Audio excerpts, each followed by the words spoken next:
Ela é cega, negra, e o mundo da música clássica está prestes a ouvi-la.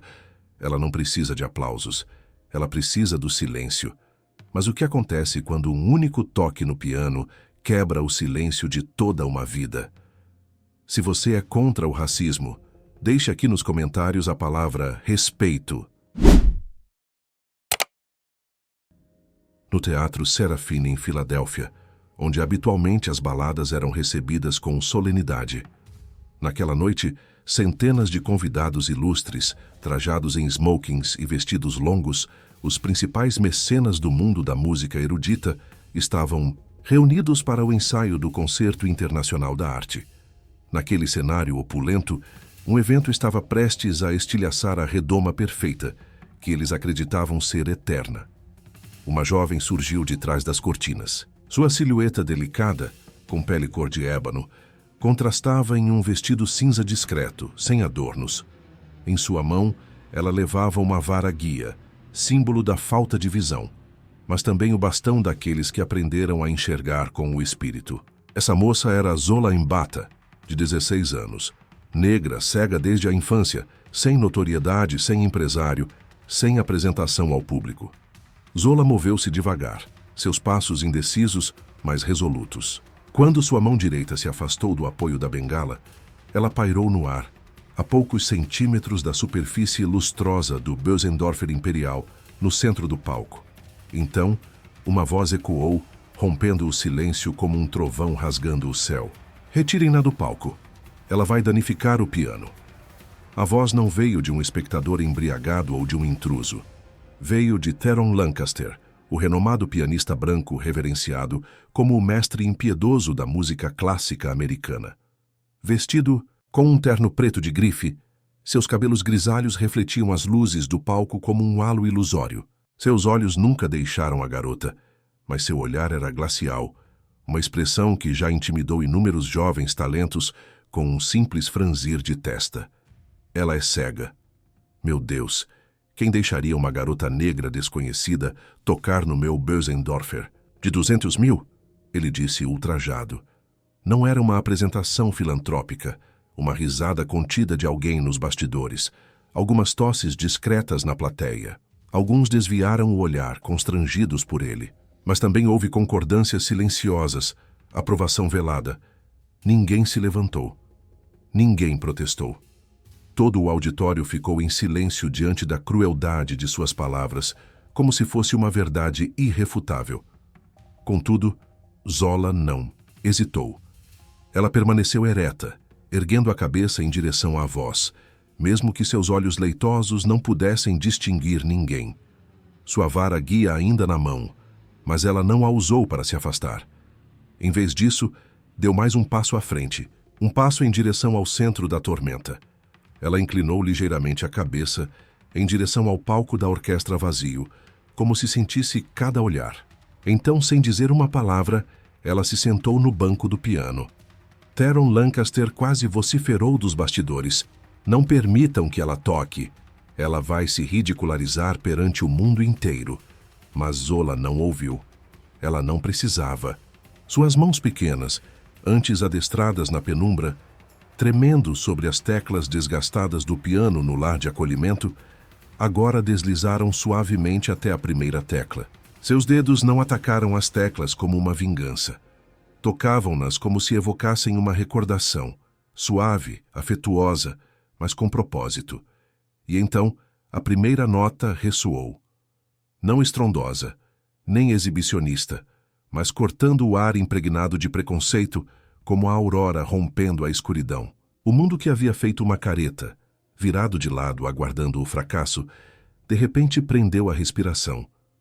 Pois naquele momento, algo indescritível começou.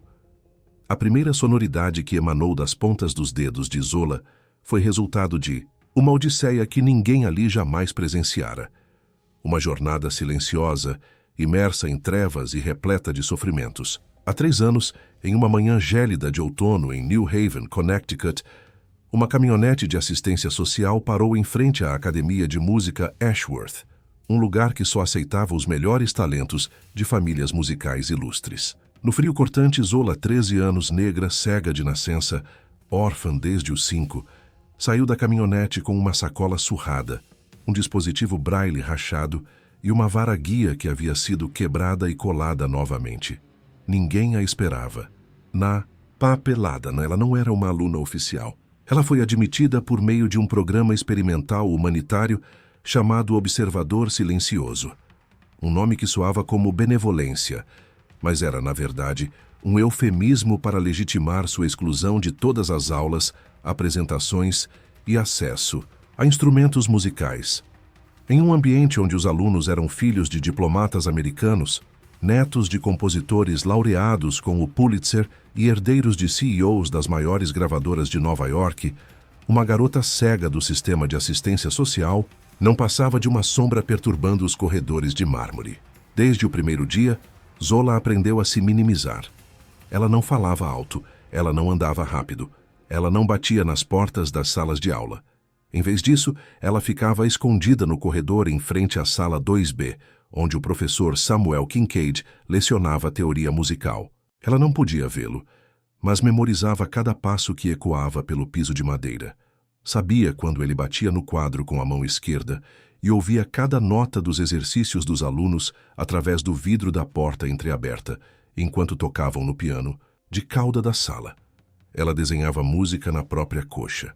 Aprendia ritmo contando os passos dos outros ao saírem da sala. Quando retornava ao seu quarto de dormitório acanhado, destinado aos alunos não oficiais, ela passava os dedos pelas paredes, revivendo os sons do dia. Mas o que mais importava não era a solidão de Zola. Era a conivência silenciosa daqueles que a cercavam. Os alunos nunca gritavam com ela, mas também nunca a cumprimentavam. Evitavam contato visual, ficavam à distância, sempre fechando as portas das salas com força. Certa vez, Zola entrou acidentalmente em uma sala de prática à noite. Um aluno branco chamado Carter Ainsworth, filho de um senador estadual, zombou dela na frente de seus amigos. Agora a escola começou a abrigar animais de estimação. O cômodo inteiro gargalhou. Ela não respondeu. Ficou ali com as mãos próximas ao piano e então se virou silenciosamente. Mas a mágoa daquele comentário foi mais profunda do que qualquer ferimento físico que ela já tivesse sofrido. Até a supervisora do dormitório, Eleanor Babcock, às vezes sugeria: Zola, esta é uma escola de prestígio. Você não deveria fazer as pessoas se sentirem desconfortáveis. Desconfortáveis, uma palavra suave e cruel ao mesmo tempo. Não acusava, não gritava, mas penetrava profundamente como uma navalha debochada. Zola começou a se retrair, ainda mais, mas não desistiu. Em vez de lutar, ela ouviu com atenção ainda maior. Percebeu que o piso de madeira da sala de prática no 3º andar começava a ceder um pouco na batida de 3/4 e que o som ressonante no 2º andar era melhor para tons agudos. Começou a criar música em sua mente, sem piano, sem partitura, sem professor. Até que uma noite, após a aula de Samuel Kincaid, quando toda a turma já havia saído, ele saiu e a encontrou sentada ali, com a mão pairando no ar, como se estivesse tocando um concerto silencioso no breu do corredor. Ele ficou parado sem dizer nada. Compreendeu naquele instante. Aquela garota não precisava de luz para contemplar a música. Naquela noite, a chuva caiu torrencialmente, como um véu obscurecendo todas as luzes do campus da Academia Ashworth.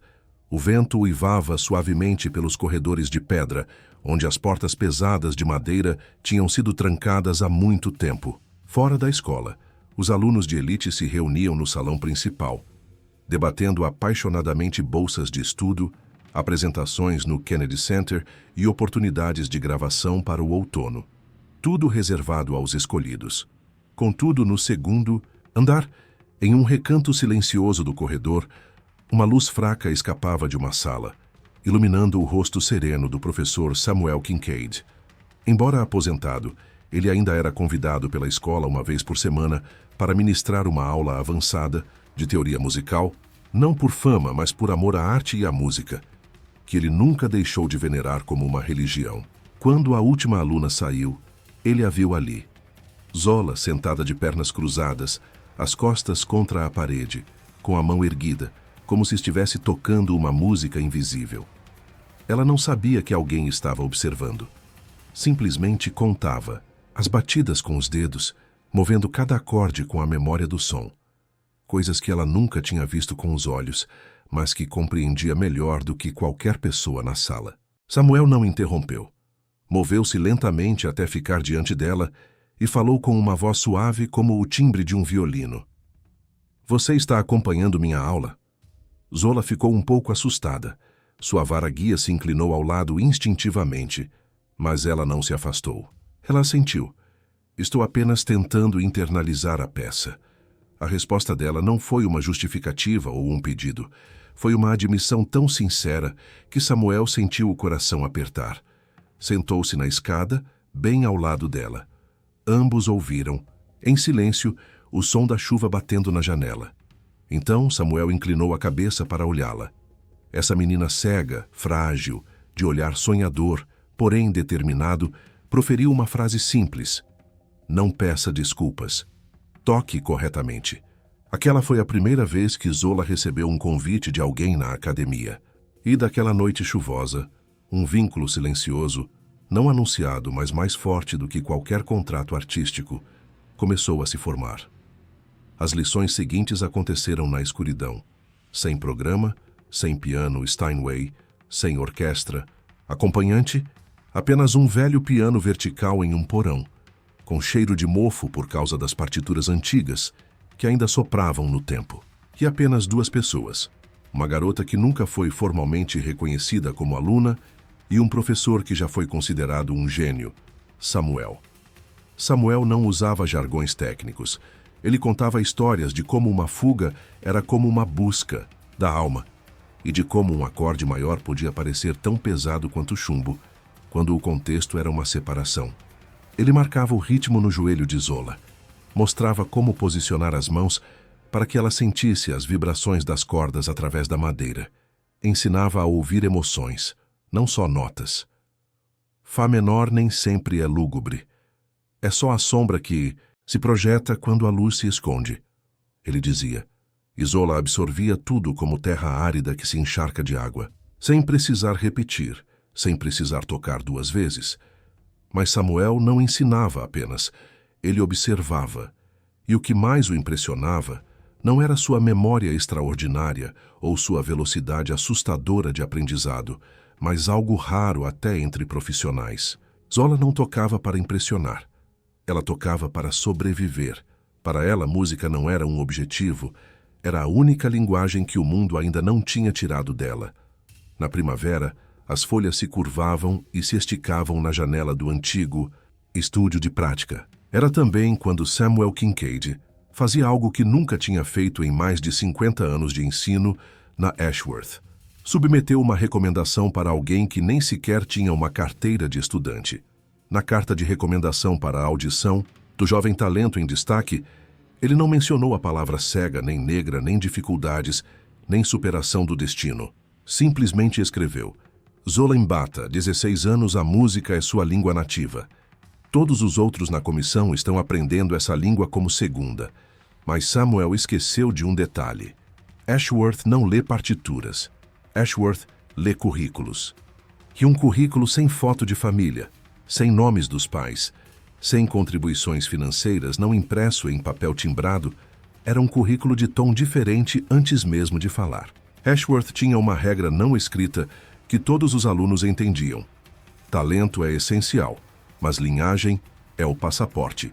E enquanto crianças com sobrenomes como Hawthorne, Ainsworth ou Bradford estudavam teoria musical a partir de páginas, coloridas impressas em seda, Zola, sem um sobrenome importante, sem notas SAT, sem patrono, aprendia pelo vento que soprava pelas janelas, pelas vibrações da madeira quando alguém tocava fora do ritmo e por ensaios anônimos em um quarto escuro, no velho porão.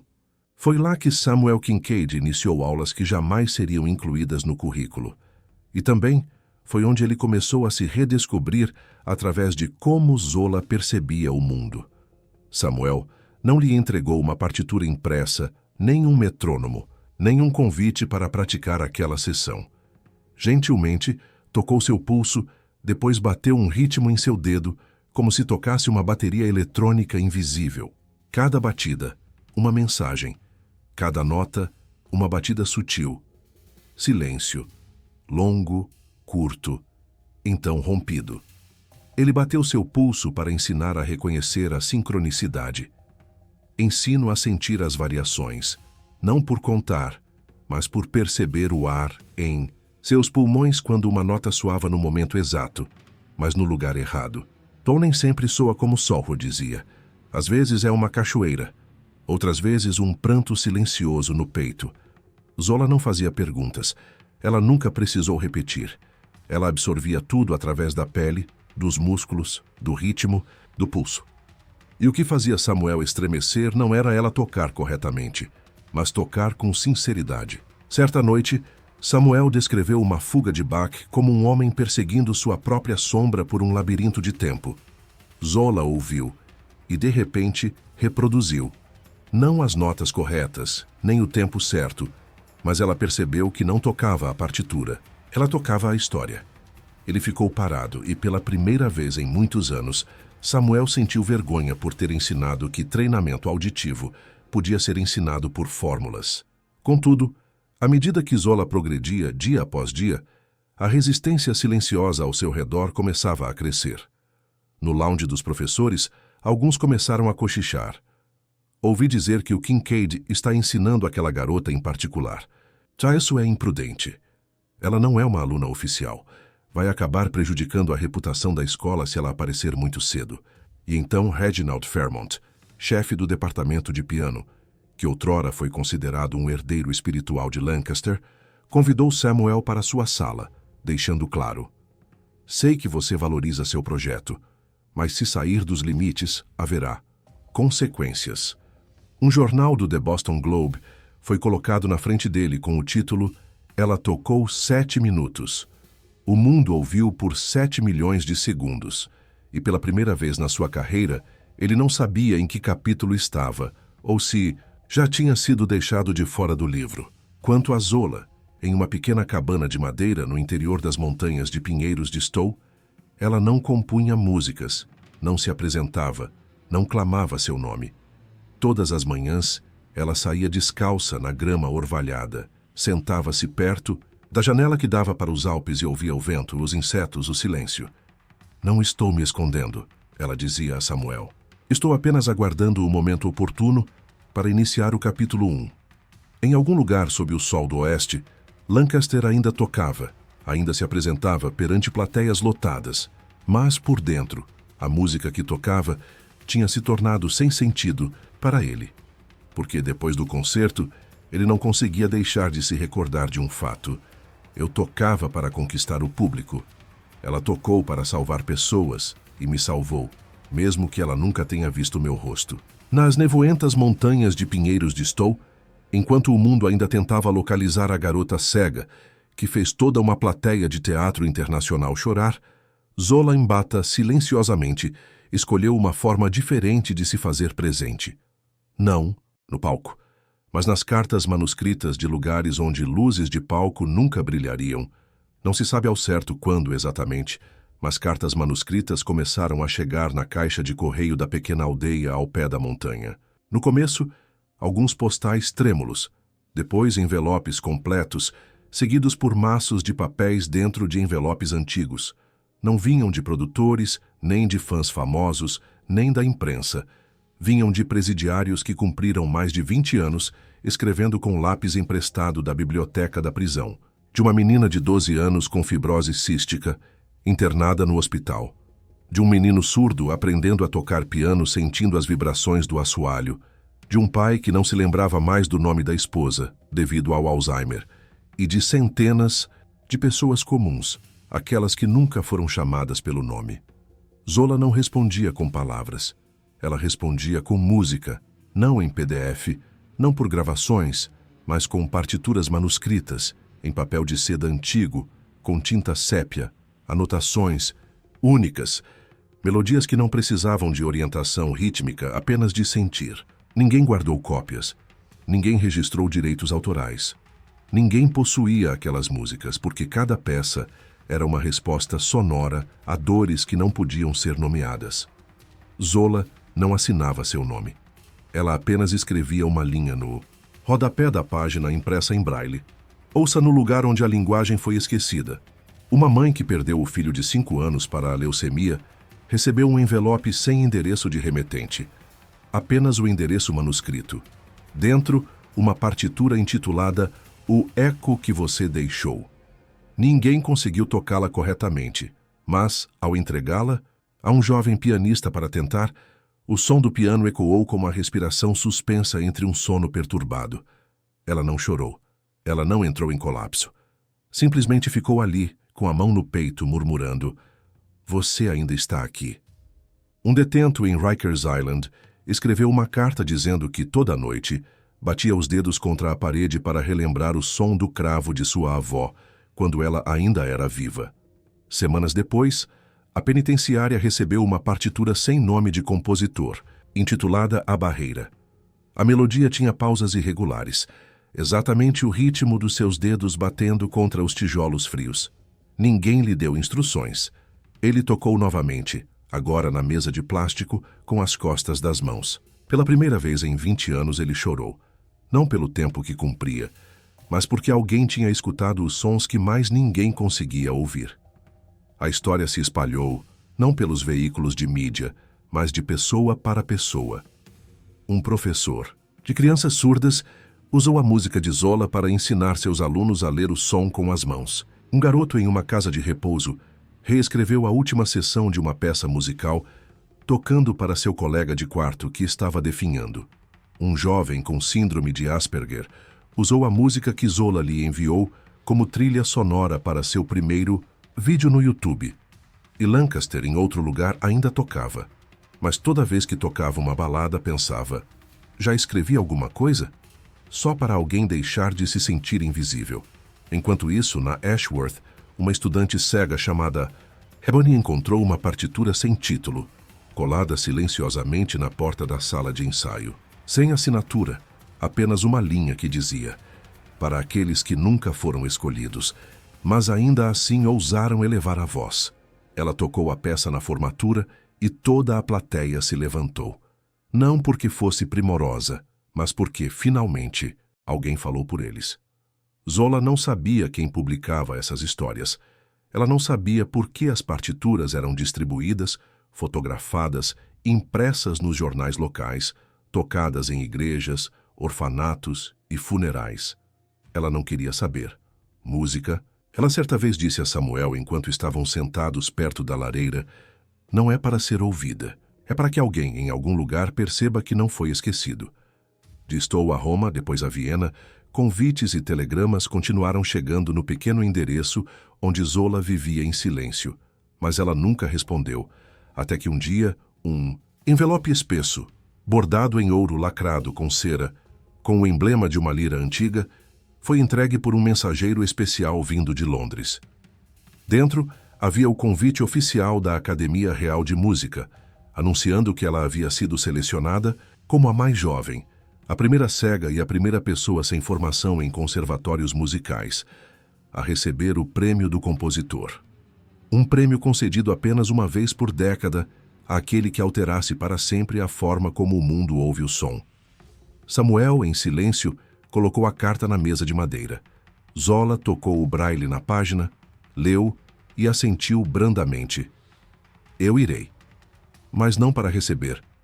Irei para devolver o som ao lugar onde ele começou, a um lugar onde ninguém necessita de permissão para ser ouvido. A cerimônia de entrega do Prêmio do Compositor, realizada no Albert Hall, um templo das artes que já hospedou lendas como Leonard Bernstein, Jesse Norman e Ennio Morricone, agora estava repleta de convidados de 100 países.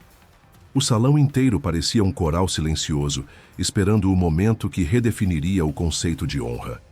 O painel atrás do palco dizia: uma noite para celebrar aquilo que não pode ser ensinado.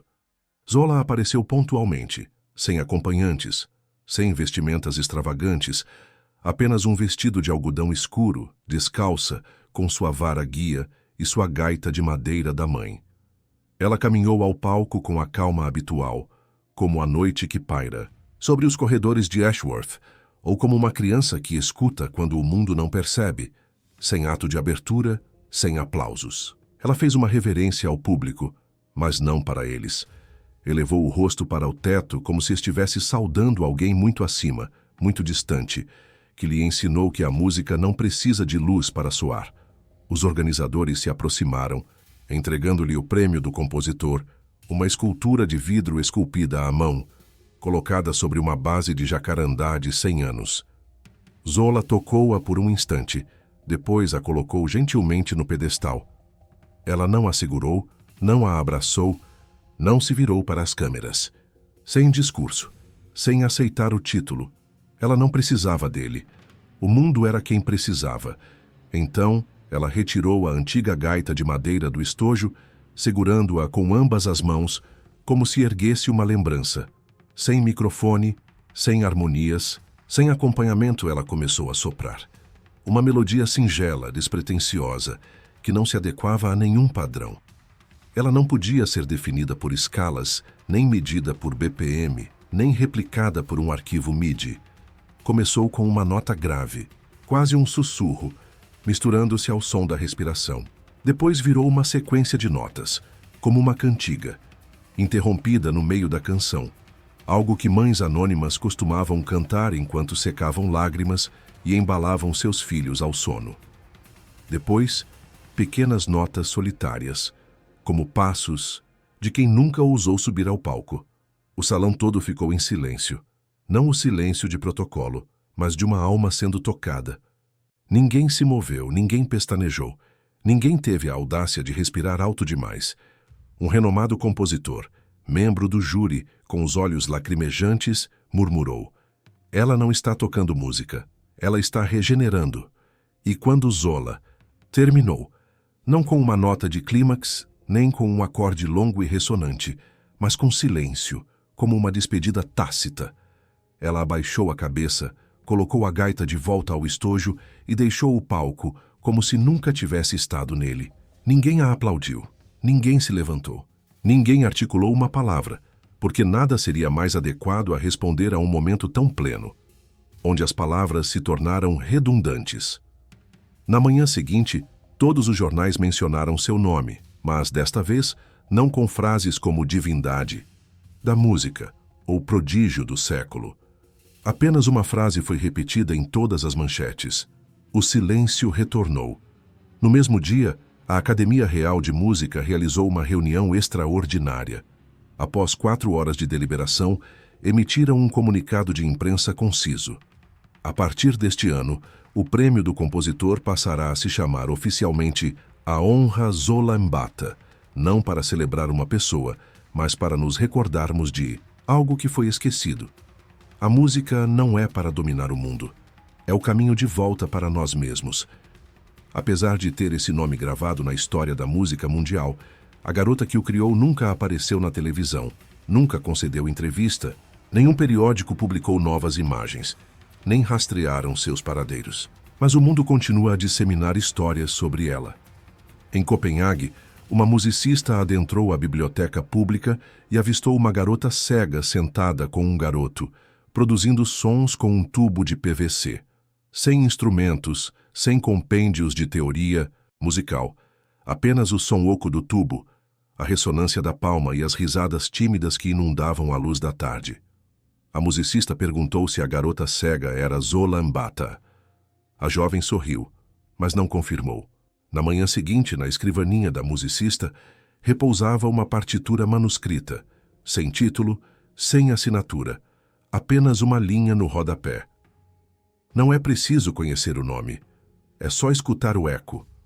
No Equador, em uma aldeia nas proximidades da floresta amazônica, um menino cego de 9 anos, enquanto examinava livros em braille em uma biblioteca itinerante, encontrou uma partitura musical em braille.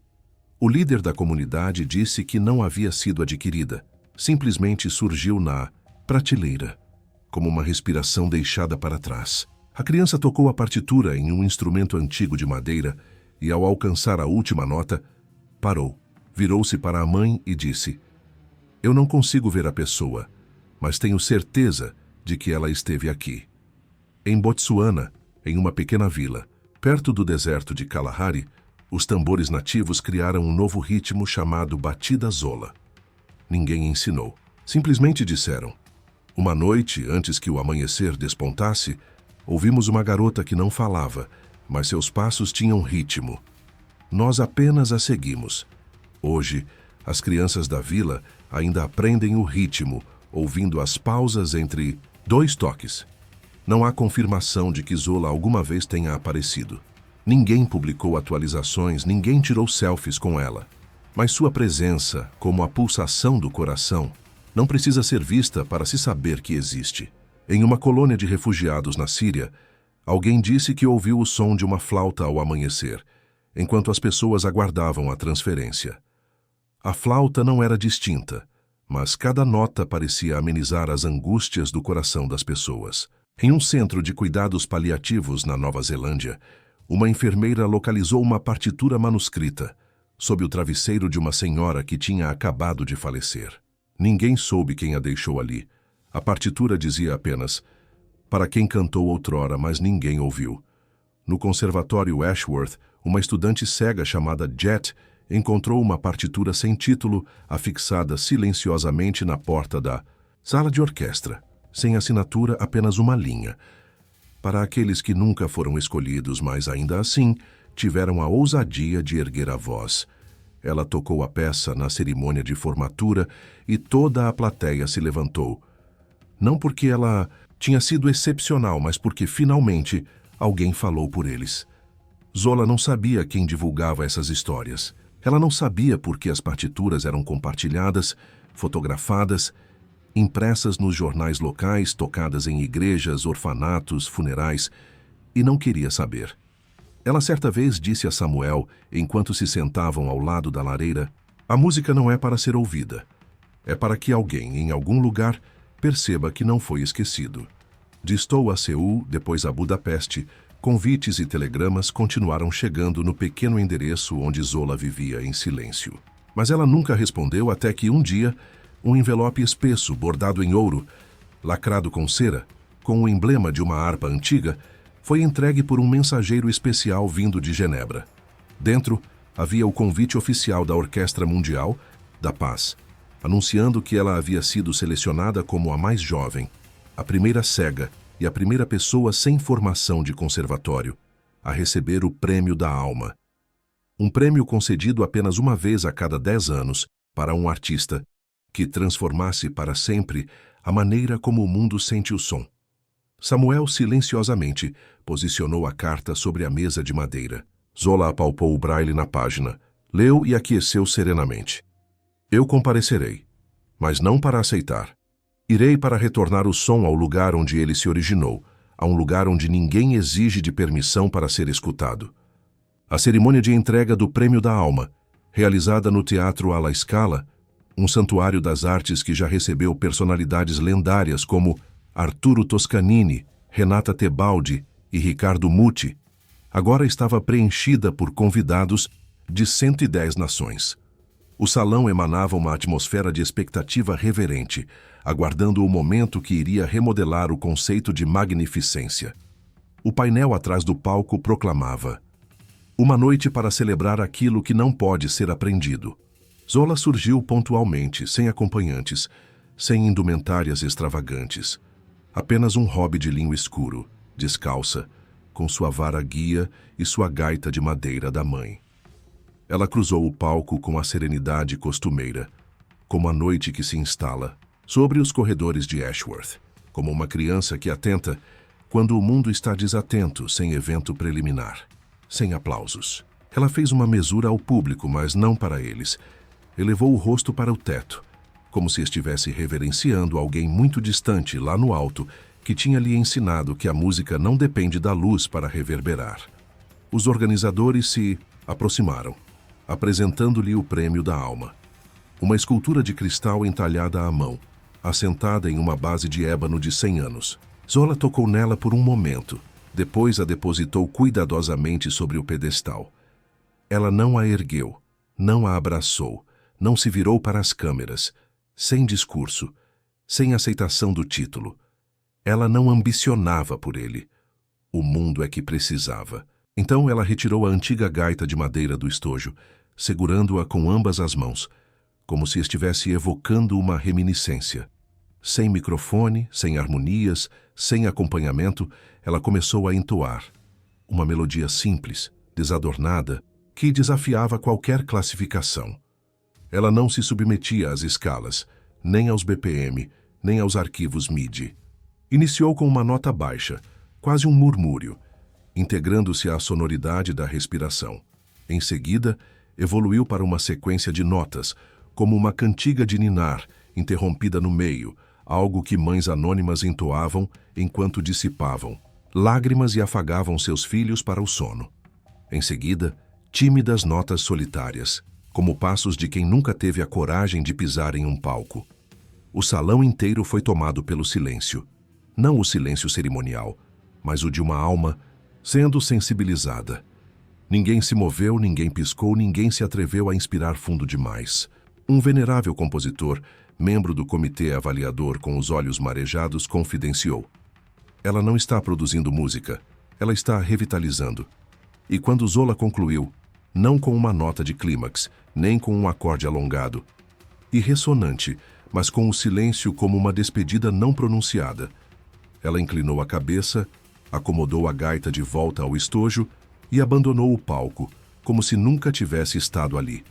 Ninguém aplaudiu, ninguém se pôs de pé, ninguém verbalizou uma palavra sequer, porque nada seria mais congruente com um instante tão transcendente, onde as palavras se tornaram redundantes.